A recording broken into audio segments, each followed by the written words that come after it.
Então nessa aula nós vamos ver aí qual que é a ideia de encontrar raízes, zeros ou polos de uma função e estudar o sinal desta função. Primeiramente, para que a gente encontre a raiz, o zero ou o polo da função, é simplesmente pegar a ordenada, o y, igualar ao f de x, isso sempre será uma verdade, e estas duas iguais a zero. Então se eu pegar a minha ordenada ou meus valores de y ou minha função igualar a zero, eu estou encontrando as raízes, os zeros ou os polos dessa função. Quando a gente faz um estudo do sinal de uma função, a gente quer saber onde essa função ela é positiva ou maior que zero, onde essa função é igual a zero, que seriam nas raízes zeros ou polos, e onde esta função ela é menor do que zero. Então o estudo de sinal de uma função, basta analisar onde essa função é nula, onde essa função é maior que zero e onde essa função é menor do que zero, ou nula, positiva e negativa, avaliando dessa forma cada ordenada da curva desta função. Então se a gente fosse pensar graficamente aí de uma ideia, né? Então esse aqui é o eixo x e aqui o eixo y estaria passando uma reta aqui do y. A gente vai pensar assim, ó, vou olhar só para o eixo x. Tudo que estiver acima desse eixo x é o valor de y positivo. O que estiver abaixo é o valor de y negativo, ou seja, ordenada positiva ou ordenada negativa. Que é isso que importa, porque como meu y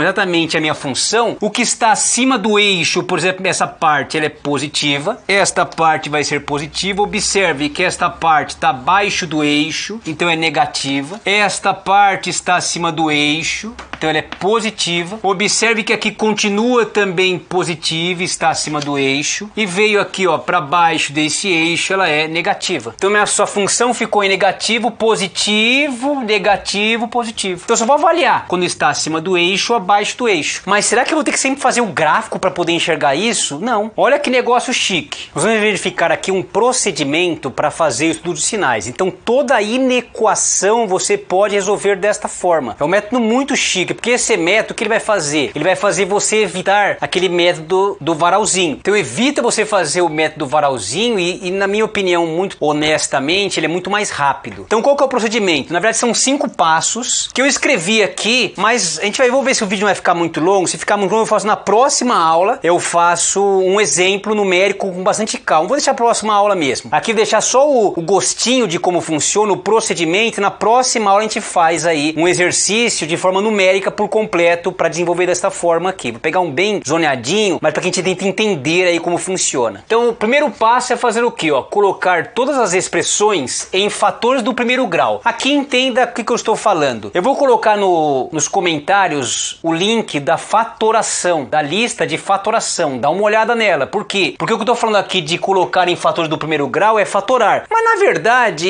você pode pensar assim, ó, eu vou simplesmente encontrar todas as raízes, polos ou zeros da função. Mas fatorados vão entender que é bonitinho a maneira de fazer. Segundo caso, ó, verificar se cada raiz está em quantidade par ou ímpar. Parece estranho isso aí, mas por exemplo, se eu tiver uma coisa desse tipo, né, ó, tivesse um x menos 1 elevado à terceira, quando eu igualar isso aqui a zero, eu vou ter que o x é igual a 1. Só que veja, a terceira aqui, então o 1, ele é raiz 3 vezes. A gente chama isso de paridade. Então no passo 2, eu vou descobrir a paridade da função. Eu vou ver se ela, a paridade, desculpa, não a paridade da função, não é aquela ideia de par ímpar de função. Eu vou descobrir a paridade da raiz do polo ou do zero. Se ele aparece uma quantidade par ou ímpar. Se a quantidade uma aparece 3 vezes, ele é uma quantidade ímpar.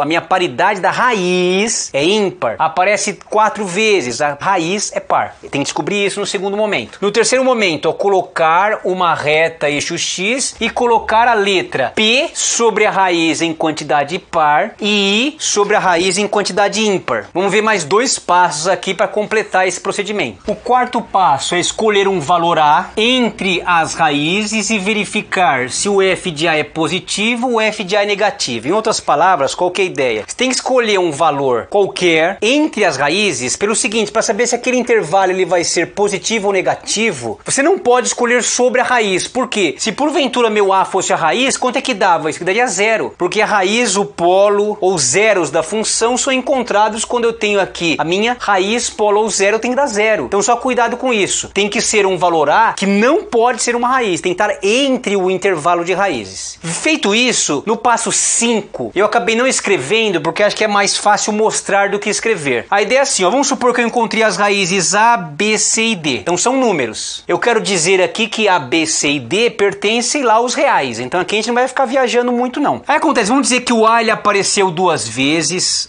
apareceu 3 vezes, coloquei um ímpar ó, em cima dele, um I. O B é uma quantidade par de vezes, coloquei par. O C foi uma quantidade par de vezes, coloquei P. O D foi uma quantidade, sei lá, 5 vezes, coloquei lá ímpar. Aí essa variação que eu vou comentar agora, então você faz uma reta que representaria o eixo X. E aí você vai observar o seguinte, que teria que ser até o primeiro caso de tudo em qualquer função, que é observar a condição de existência, o domínio. Então eu falei de conta que esse A não está no domínio, então ele é bolinha aberta. Ó. O B está no domínio, bolinha fechada. O C não está no domínio, é bolinha aberta. E o D está no domínio, bolinha fechada. Então vai identificar as bolinhas fechadas e abertas. Agora, olha que bonitinho. Vamos supor que eu peguei um valor, sei lá, por exemplo, hipoteticamente, eu peguei um valor aqui e coloquei A, né? Não viagem. Vou até tirar esse A daqui, ó, só pra vocês não acharem que é a mesma coisa. Deixar em maiúsculo aqui, ó, A e B. Então A, B, C e D são os valores. Então esse A não tem nada a ver com esse A, esse A é uma outra coisa. Eu vou escolher esse valor Azinho, ou esse valor ponto, em qualquer um aqui. Então veja, qual que é a sacada legal? Vamos supor, eu vou até identificar uma coisa, vamos supor que este B, ele vale 1. E vamos até assim, vamos dizer que vale menos 1. E este outro ponto vale 2, por exemplo. Observe que entre menos 1 e o 2 tem o 0. O 0 é um número muito bom, porque quando você colocar no lugar do X o 0, vai matar tudo que tem X lá. Então a dica é tentar encontrar um intervalo que seja o menor valor possível. Se for possível escolher o 0, ótimo. Mas se o 0 for uma raiz, você não pode jogar lá. Então a ideia aqui é a seguinte, ó. Vamos supor que eu joguei um valor aqui e descobri que esse valor, quando eu jogar lá, não importa o número, o valor, importa se é positivo ou negativo. Então você não precisa fazer a conta até o final quando jogar esse intervalo. Vamos supor que o meu Azinho tá aqui. Você não precisa jogar esse valor aí. Você não precisa saber até quanto que vai dar. Você simplesmente tem que saber se é positivo ou negativo. Vamos supor que, hipoteticamente, nesse intervalo foi positivo. Olha que lindo agora. Você colocou esses I, esses P's, e eles vão dizer como funciona a função, como é o estudo do sinal. Se aqui é mais, ó, o P vai ser permanece. O P vai ser permanece o sinal. O I vai ser inverte o sinal. Então vamos pensar de novo, ó. Depois que eu encontrei todas as minhas raízes, coloco elas numa reta, avalio se essa raiz ela tem paridade ímpar ou paridade par. Em outras palavras, bem rusticamente, se ela aparece uma quantidade par ou ímpar de vezes. E aí você vai lá, joga um valor entre elas qualquer da minha função. E aí vamos supor que eu encontrei que ela é positiva, no caso aqui mais. Então agora eu vou fazer assim, ó. Tem um mais. Quando eu passar pelo P, ele permanece o sinal. Então será mais, vai permanecer mais. Toda vez que ele passar pelo I, ele vai inverter o sinal. Então veja, ele foi de mais para menos. Era positivo, permaneceu o sinal, passou pelo I e inverteu o sinal. Olha que lindo.